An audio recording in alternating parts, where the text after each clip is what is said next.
ஓம் சாந்தி. 5/12/2025 காலை முரளி. முரளியின் சாரம்.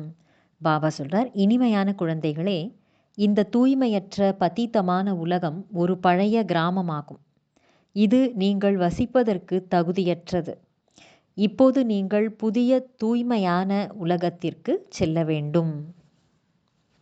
கேள்வி: பாபா தன் குழந்தைகளின் முன்னேற்றத்திற்காக எந்த ஒரு உதவியை சொல்கின்றார்?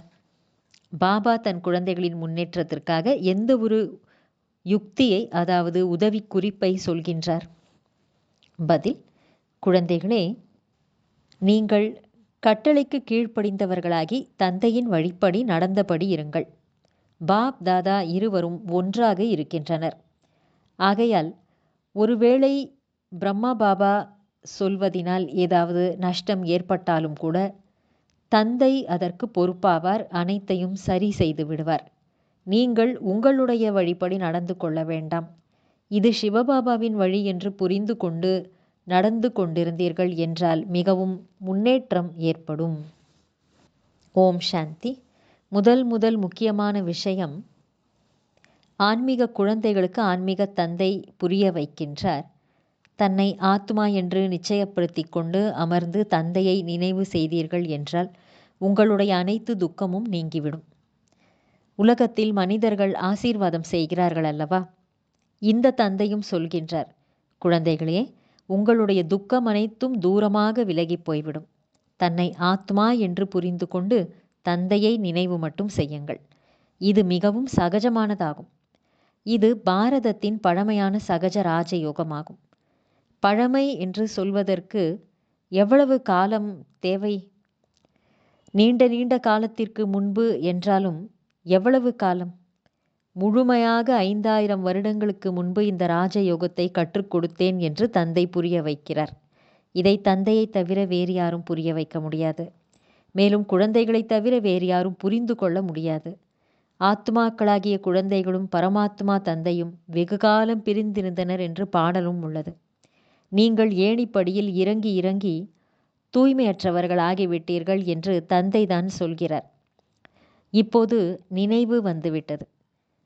ஓ பதீத பாவனரே என்று அனைவரும் கதறுகிறார்கள். கலியுகத்தில் தூய்மையற்றவர்கள் தான் உள்ளனர். சத்யுகத்தில் தூய்மையானவர்கள் இருப்பார்கள். அதுவே தூய்மையான உலகமாகும். இந்த பழைய தூய்மையற்ற உலகம் வசிக்க தகுந்த இடம் அல்ல. ஆனால் மாயையின் தாக்கமும் குறைவானதில்லை. இங்கே பாருங்கள், 100-125 மாடிகள் கொண்ட பெரிய வீடுகளை கட்டியபடி இருக்கின்றனர். இது மாயையின் பகட்டு என்று சொல்லப்படுகிறது. சொர்க்கத்திற்கு வாருங்கள் என்றால் எங்களுக்கு இதுவே சொர்க்கம் என்று சொல்லிவிடுகின்றனர். மாயையின் ஜாலம் அப்படிப்பட்டதாக உள்ளது. இது மாயையின் ஜாலம் என்று சொல்லப்படுகிறது. ஆனால் குழந்தைகளாகிய நீங்கள் அறிவீர்கள், இது பழைய கிராமமாகியுள்ளது. இது நரகம் என்று சொல்லப்படுகிறது. பழைய உலகம் இதுவே கொடுமையான நரகம். சத்யுகத்தை தான் சொர்க்கம் என்று சொல்லப்படுகிறது. இந்த வார்த்தை உள்ளதல்லவா? இது விஷம் நிறைந்த உலகம் என்று அனைவருமே சொல்வார்கள். இந்த சொர்க்கமே நிர்விகாரி உலகமாக இருந்தது. சொர்க்கம் நிர்விகாரி உலகம் என்றுதான் சொல்லப்படுகிறது. நரகம் விஷமான உலகம் என்று சொல்லப்படுகிறது. இவ்வளவு சகஜமான விஷயம் கூட ஏன் யாருடைய புத்தியிலும் வருவதில்லை? மனிதர்கள் எவ்வளவு துக்கம் மிக்கவர்களாக உள்ளனர். எவ்வளவு சண்டை சச்சரவுகள் நடந்தபடி இருக்கின்றன. நாளுக்கு நாள் அணுகுண்டு போட்டதுமே மனிதர்கள் அழிந்து போகும் அளவு சக்தி வாய்ந்த அணுகுண்டு முதலானவற்றை உருவாக்கியபடி இருக்கின்றனர். ஆனாலும் இன்னும் என்னவெல்லாம் நடக்க உள்ளது என்று துச்ச புத்தி உள்ள மனிதர்கள் புரிந்து கொள்ளவில்லை. என்ன நடக்க உள்ளது என்ற விஷயங்களை தந்தையை தவிர வேறு யாராலும் புரிய வைக்க முடியாது. பழைய உலகத்தின் விநாசம் ஏற்பட உள்ளது மற்றும் புதிய உலகத்தின் ஸ்தாபனையும் குப்தமாக நடந்து கொண்டிருக்கிறது. குழந்தைகளாகிய நீங்கள் குப்தமான போராளிகள் என்றே சொல்லப்படுகிறீர்கள். நீங்கள் சண்டை போட்டு கொண்டிருக்கிறீர்கள் என்று யாராவது புரிந்து கொள்வார்களா என்ன? உங்களின் சண்டையே 5 விகாரங்களுடன் தான். தூய்மை அடையுங்கள் என்று அனைவருக்கும் சொல்கிறீர்கள். ஒரு தந்தையின் குழந்தைகளாக இருக்கிறீர்கள் அல்லவா?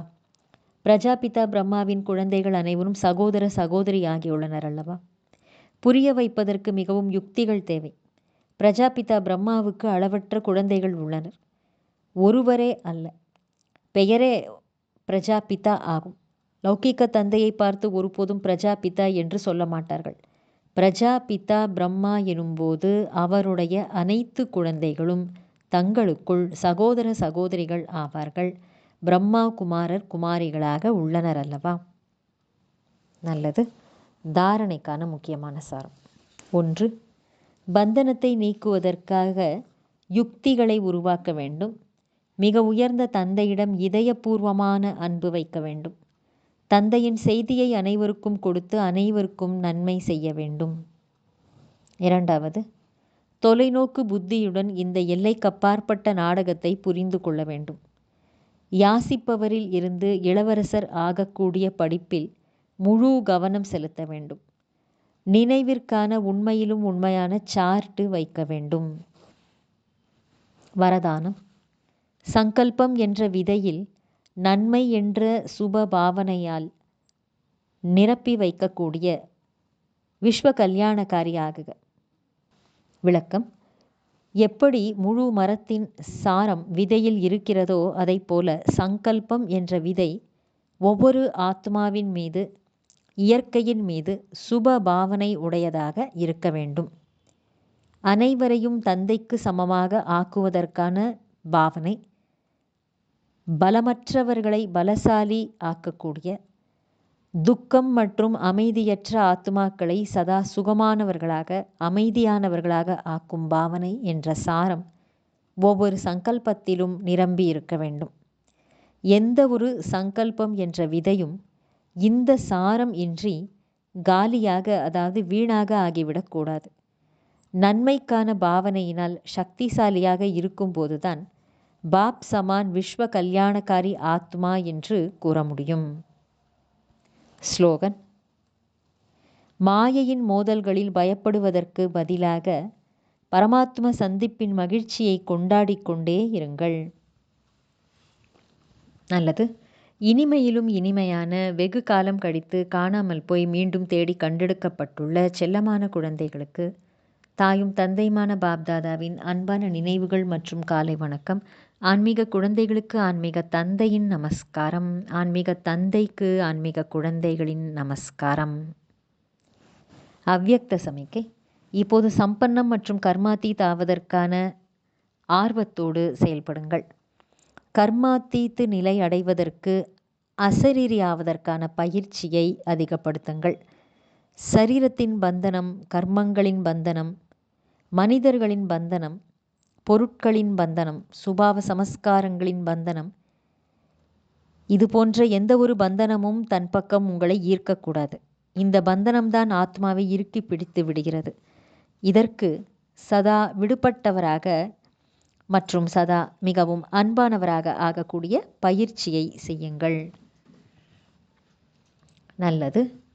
ஓம் சாந்தி.